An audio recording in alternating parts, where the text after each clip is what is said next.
What's happening, everybody? You are now watching Juke Boys Sports Show. I'm your host, King Ralph, here with another solo dolo show, bringing you cornerback breakdowns as we prepare for the draft. Shout out to my anime lovers. But before we get started, gotta send a shout out to the sponsor. If you want to do a podcast like what you're watching, music video, photo shoots, call the number on the bottom of the screen, 707 Fitboxer, and as well follow all the socials. Wow. The socials, like, subscribe, comment, share, and all that good stuff. Like the Facebook page, the He Say She Say channel. Subscribe on YouTube at Juke Media. Follow us at Juke Sports Show on Instagram. You can follow me at all of the socials I just mentioned, and any other one that you could think of: Twitch, Instagram, TikTok. Add an underscore for X or Twitter though. So you can find me at KYNGRALPH, but add an underscore for Twitter or X. And so we get into it. Continuing my draft rankings, I've already done wide receivers, tight ends, running backs. Now today we're talking about cornerbacks, the guys that get paid to lock it all up. This draft is a very deep draft, but I think as far as like those top guys, your Jalen Ramseys, your Garners, there's maybe two at best in this one, but I do think that there's some good quality cornerback talent. So much that I couldn't even get down to just 10. So I have a 10A, 10B, a 9A, and 9B. Shout out to the franchise guy. I took the idea from him. But my list is a little mixed up and jumbled up from where he was at. So let's get it started, man. Kyrie Jackson out of Oregon, transfer from Alabama. There's a couple Bama guys on here that lineage, but Kyrie Jackson, 6'4", 194, 194 pounds, ran a 4.5, which isn't crazy speed, but given his size, good long arms, length and size, is why he's on my list. But I have to ding him and bring him down. He has tight hips and coverage. He has a lot of upside though because he wasn't able to play. He didn't get as many reps. So the things that you've seen, we've seen him be able to lock things up. We've seen some explosive plays, but at the same time, he is in at the 10 spot because when it comes to just locking up in coverage, he's not as consistent. Um, doesn't have the best leverage for a corner, but like I said, there's a lot of upside here. So I see him going third, fourth round. Possibly higher than that just because with the versatility of being 6'4" at the cornerback spot, running a 4.5, I can see him going higher, but he's my 10B. On the 10A side, I got Kalen Carson out of Wake Forest. Another good one for good size, 6 foot, 198 pounds. He's effective in the run game and strong in man coverage, but he struggles taking certain angles in the run game, or once the ball is caught, he doesn't take the best angles. And one thing I noticed and why I have him a little lower on this list is with some of the other guys like Mike, I think it's Sanderstill, and some of the others, Kenyon Marshall or Kenyon Mitchell, Nate Wiggins, some of the higher level guys, Cooper DeJean. Not this. He doesn't have really the strong ability to turn the ball over, and so he's gonna be a solid corner, but unless he's able to show us something that he wasn't able to show in college, happens all the time. So it's not outside of the norm. But Kalen Carson, good long arms, effective in the run game.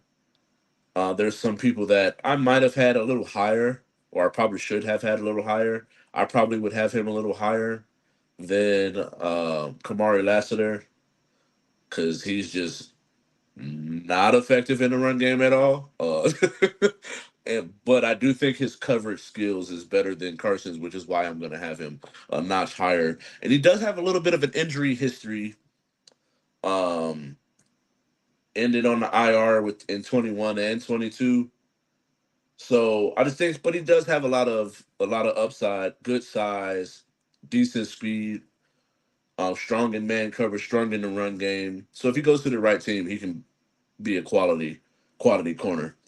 Next up, Kamari Lassiter out of Georgia, another SEC solid, but not a game changer. I feel like he plays well in coverage, plays well in zone, doesn't really have a weakness when it comes to the coverage part. It's more of he ran a slow 40 time. Where I think he ran a 4.5, a sub 4.5. But not even being a big corner, probably should have him a little lower on the list of people. But we're just getting the list started, so that's why um, I don't think it's really that big of a deal having him at 9B on my ranking list. Next up, Mike Simerstill, like I mentioned before, would be a lot higher had he been just a little bit taller. Wish he was a baller. I mean, that he is. He is a baller. But coming in at 5'9", 182 pounds, ran a 4.47, sub 4.4, which is good speed for his size, quick in space.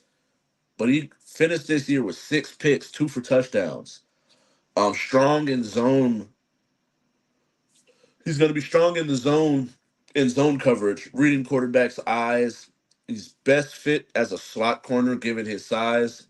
You don't really want to put him out against some bigger corners on the outside, so you're probably best suited putting him as a slot corner. Um, but he only has 2 years of experience as a corner, which also results in him having tight hips and man coverage. So given his size, tight hips, he was previously a wide receiver, so he has great hands. And then they switched him to corner. He showed he possesses the ability to turn the ball over, which is why I have him higher. Although there are some things that he's not as good at on the lower level, but I feel like with experience he can clean that up. So so far at 10B we got Kyrie Jackson out of Oregon, Kalen Carson at 10A out of Wake Forest, Kamari Lassiter at 9B out of Georgia, and then 9A Mike Sainristil out of Oregon. I'm not Oregon, but Michigan. And then next up we got Ennis Rakestraw, good size, 5'11", 183 pounds, 32-inch arms, has good long arms. He's strong in run support, good body control and coverage. Struggles when it comes to the deep ball, getting his head turned around. Can be a little handsy in coverage, and he also has a injury history. But I like his size at 5'11", almost 6 foot. Can put a little bit more muscle, but I like the ability to stick your nose in there and get in there in the run game. But like I said, he's a little undersized weight wise, so we got to build that bulk up. Has an injury history and can be a little handsy in coverage, a little bit down the field. So at 8, we got Ennis Rakestraw, and at 7, we got TJ Tempa. I've seen some others where he's a little lower, but after going back and watching the film, I didn't see as many holes in his game as I did some of the other guys on the lower that are lower on this list. So it's TJ Tempa out of Iowa State coming in at 6'1", 190 pounds. Big corner, knows how to use his strength and size and press coverage. Good instincts in the run game. Can get lost. Sometimes I've seen real twitchy Receivers break him down in an open field. Um, but he's really good when it comes to guarding the down the field, deep balls, nine routes, deep posts. It's just more of those ones where double moves. He's susceptible to the double move. But good strength, hard hitting corner. Needs to get better with hitting and wrapping rather than just lowering your shoulder and trying to run through people. But I do think he has great size, press coverage. You know, I'm a Raider fan, so I love man press. Next up, we got Andrew Phillips. Little smaller. Like I said, not too many people on this list really have that crazy ability to get out there and they're just gonna take there's gonna be burners on the field. A lot of them are within that 4.45 to 4.5 sub 4.5 range, but they just have really good technique the higher you get up on this list. So he's gonna have good speed, good hips, processes offenses very well, can play man or zone. Needs to work on his tackling as well as just instincts when it comes to being a threat in the run game. And like I said, he's a bit undersized with at 5'11", 190. If he could add a little bit more muscle, get a little bigger, a little stronger, I think that would help when it comes to the point of attack, run defense. But he has all of the other tools, great technique and coverage, just a liability on in the run game so far. Next up at 5, we got Kool-Aid McKinstry, 6 foot, 232-inch arms, ran a 4.5 40. Great and press man, good hands, long arms. Like I said, not the fastest corner, but Xavier Howard was my comp, and he wasn't a burner in college either. Didn't run a high 40, ran a 4.52, I believe, and we never really see because of his technique. Now him getting a little older and injuries and things to that such. That's a whole nother conversation. But in his prime, all pro, multiple time pro bowler, good size and strength, good leverage, good hands, hips. But you never really see him get burned deep. That's not something that you would struggle or even be afraid of with Xavier Howard. And I think that this Kool-Aid is a really good comp to him. And so next up, I got Cooper DeJean out of Iowa. He's someone that's flying up the boards. He's got a lot of talk. We don't normally see white corners, especially coming in with this much hype. But he's someone that can be a Swiss Army knife. You can see him.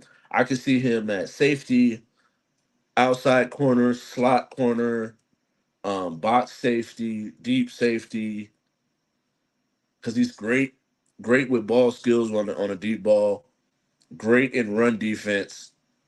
Some people feel like he's a little bit more of a safety than he is a corner. And one of the things is like in the open field, how I talked about with, I think it was Ennis or even Kamari. It's like they're a little, no, it was TJ. They're a little bit susceptible to the double move. Hips are a little tight, and specifically within change of direction, opening up and trying to get out, um, cutting on the field, which hurts him being an outside corner. Getting you in front of a guy like a Vontae Adams or putting him in front of a guy like Justin Jefferson, those guys that are able to break you down and run a route, it's gonna be a tough one for him. And so I like his versatility. And some people have him higher. I thought CBS had him as the best corner, and I don't. I just disagree with that altogether. I think some of it is a little bit of the Great White Hope, but I do think Cooper is a very good corner that just needs to clean up the technique, and I feel like he'll be a great corner. But I do agree with some of the sentiment of him being a better safety than he would be a corner. Next up, we got Terry and Arnold, another Bama product. Um, has a lot of the things I said with Kool Aid, but I just feel like he's a little bit better in certain things. He mirrors routes very well. Great, very agile and change of direction. Opens up the hips, loose hips. Plays a lot faster than his 40 times suggested.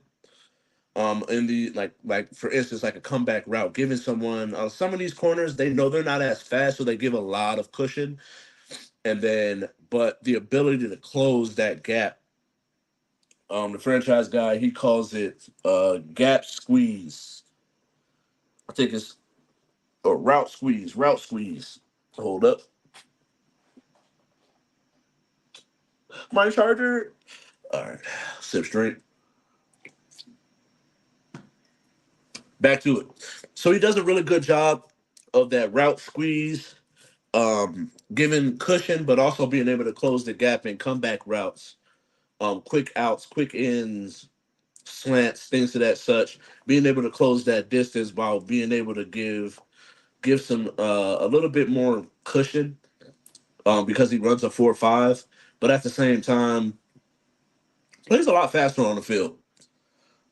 He can play in many defenses, off zone, man, cover three, whatever you want to put him at. I feel like because of his speed, is why he's not in the same conversation with the next guys I'm gonna bring up. And Nate Wiggins, 6'1", out of Clemson, very fast, ran a 4.29 at the combine. Has had some durability issues, but he is coming in at a slender 173 pounds, which would put you at what kind of makes sense. But he does have great length at 6'1", great speed, running a 4.29, great instincts and zone coverage, but also can stay hip to hip and mirror routes. Great, good hips. Needs to be a little bit better in in the deep ball. Has the speed to be able to keep up with you, but doesn't necessarily get his head turned around, tracking the ball, and is susceptible to the jump ball. Does have shorter arms for his size, but not too often do you see him get this part of his game being taken advantage of. It's just more so of tracking the ball, not necessarily his arm length when trying to get in and knock the ball out. Next up, I've been gushing about this guy since I heard of him. Kenyon Mitchell, not the biggest, not the strongest, but just a very well polished corner. If he played for a bigger school, then it would be a bigger gap between him and the next guy. But him coming out of Toledo, Kenyon Mitchell out of Toledo, 6 foot, 195 pounds, 31-inch arms, ran a 4.33. So he has good speed, very dominant at the Senior Bowl. Can play in any defense, great in man, great in zone, helps in the run, had no penalties last year in coverage, but can clean up technique a little bit. He opens up a little early in coverage, which gets him beat on certain routes. But like I said, he still stays disciplined, doesn't get too grabby, too handsy to the point where you start to have issues with penalties. And then that wraps it up, y'all. So we got to go back, recap. We got Kyrie Jackson as my 10B. 10A is Kalen Carson. Kamari Lassiter with 9B. 9A is Mike Sarasteel. We got Ennis Rakestraw at 8. TJ Tampa out of Iowa State at 7. Andrew Phillips at 6. Kool-Aid at 5. Cooper DeJean at 4. Terry and Arnold at 3. Nate Wiggins at 2. And Kenyon Mitchell at 1. Wrapping up a very deep cornerback class. If there's anybody I missed, you feel like I should Definitely, I've thrown them in there. Let me know. Sometimes we miss. I did make a mistake on my last one with the wide receivers, but I'm standing by it because I do feel like Keon Coleman, his tape is not matching his workouts. It's like he's resting off his morals to a certain degree. Got to stay in tip top shape. And so next up, a couple of things to get off my chest. Allen Iverson, and the 76ers released Allen Iverson's statue outside of the practice facility, and a lot of people got a lot of things to say about it, and I disagree. I do not think they did him wrong. If you go back and you look, everybody that was on there, Allen Iverson, the statue was small, but everybody had the same size statue. And let's look up 76ers.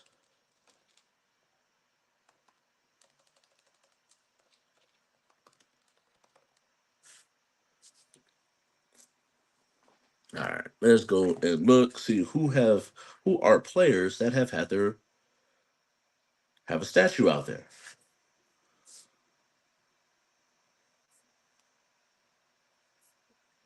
But they've all been they all got about the same size. And for you to have certain players out there that have had about the same impact, if not, you have a couple people. You have Moses Malone, you have Dr. J, and then there's Allen Iverson. I get it, Allen Iverson and what he meant to our culture. People hold him so near and dear to their hearts. So we would have liked to see him get a bigger statue. But I feel like if everybody was given the same size statue, and this is specifically at the practice facility, this isn't even out in front, where it's still a possibility of him being able to get that type of statue out in front of the stadium. I think people got to relax, just chill out, just a little bit, just a little bit. And so, 76ers again, I talked about them last week or earlier in the week.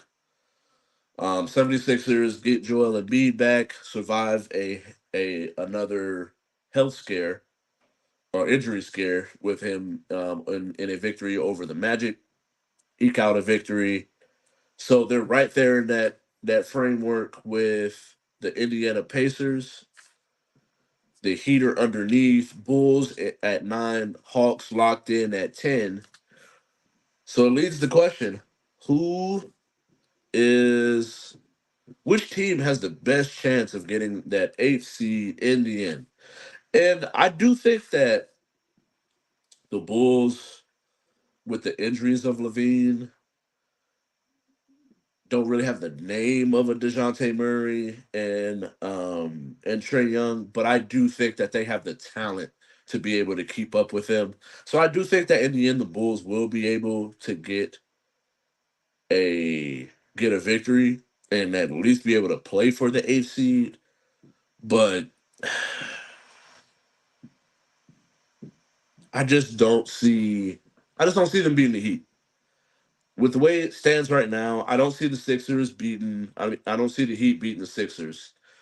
And I just think that playoff Jimmy and the crew are playing good basketball right now as we speak. And I think they're just a better team than we are currently. We'll see how once we get Zoe back, if we get Zoe back. But it was a good season for the Bulls and my Chicago Bulls. But I just don't see them getting that eighth spot, to keep it a buck with you. So I'm gonna say Sixers and Heat. If the Pacers somehow slip, I can see it kind of opens up the possibility of us getting into that AC. But I just don't see it. It's just we got too many injuries and just not good enough yet. So thank you all for watching. I got to go ahead and get up out of here. But like I said, I've had it scrolling on the bottom ticker this whole time. Make sure you go and you subscribe on YouTube, Juke Media on YouTube. Like the Facebook page, the He Say She Say channel on Facebook. Follow us at Juke Sports Show. On Instagram, you can follow me at KYNGRALPH. And on all platforms, add an underscore for X or Twitter. And then make sure you go and use subscribe on wherever you watch your podcast as well for audio only clips at the same name, Juke Sports Show, J.K.U.K. Sports Show. And I'm about to get about it here. I appreciate y'all.